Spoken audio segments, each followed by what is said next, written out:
অতএব আমি বলতে চাই, আপনার মুখে এই কথা মানায় না। আমি এই বাংলাদেশে শুধু আমি নয়, গোটা বাংলাদেশের প্রতিটা জনগণ দেখতে চায় সুশাসন, মানুষের ভোটের অধিকার। আজ 17 বছর 18 বছর মানুষ ভোট দিতে পারে নাই, মানুষের আকাঙ্ক্ষা পূরণ করতে পারে নাই। আমার ভোট আমি দেব, যাকে খুশি তাকে দেব, এই নীতিতে আজকে আমরা ভোট দিতে পারি নাই। আজকে এই গণ অভ্যুত্থানের মাধ্যমে ভোটের অধিকার আমরা ফিরে পেয়েছি। আজকে যাদের জন্য আপনি কথা বলছেন, তাদের বিপক্ষে কথা আপনি বলবেন না, এটা আপনার মুখে সাজে না।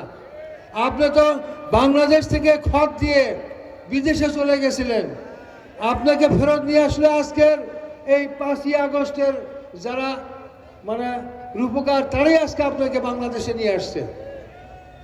তা আমি বলতে চাই যে আজকে বাংলাদেশে গণজোয়ার শুরু হয়েছে, মানুষ পরিবর্তন দেখতে চায়। মানুষ গতানুগতিক এই চাঁদাবাজি, লুটতরাজ, ঘুষ, রাহাজানি এই সমস্ত দেখতে চায় না। মানুষ চায় গণতন্ত্র, আর সেই সঙ্গে এই মানে দেশের উন্নয়ন এবং এই ঘুষ, চাঁদাবাজি এইগুলো থেকে মানুষ রেহাই পেতে চায়। আজকে দেখেন, আপনারা আপনাদের এলাকায় দেখেন, যে কোনো মহল্লায় আপনারা খোঁজ নিয়ে দেখতে পাবেন যে তার কোনো জায়গায় চাঁদা বাকি নাই। চাঁদা অব্যাহত আছে, চাঁদা আমাদেরকে দিতেই হয়, প্রতিটা কাজে আমাদেরকে চাঁদা দিতে হচ্ছে। এই চাঁদা আমরা কতদিন দেব?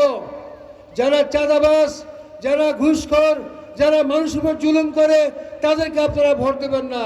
ভোট দিবেন যারা আজকে বাংলাদেশে সুশাসন কায়েম করতে চায়, ইসলামী রাষ্ট্র কায়েম করতে চায়, এদেশের মানুষের কল্যাণ চায়, একটি কল্যাণকামী ইসলামী রাষ্ট্র কায়েম করতে চায়, আপনারা তাদেরকে ভোট দেবেন।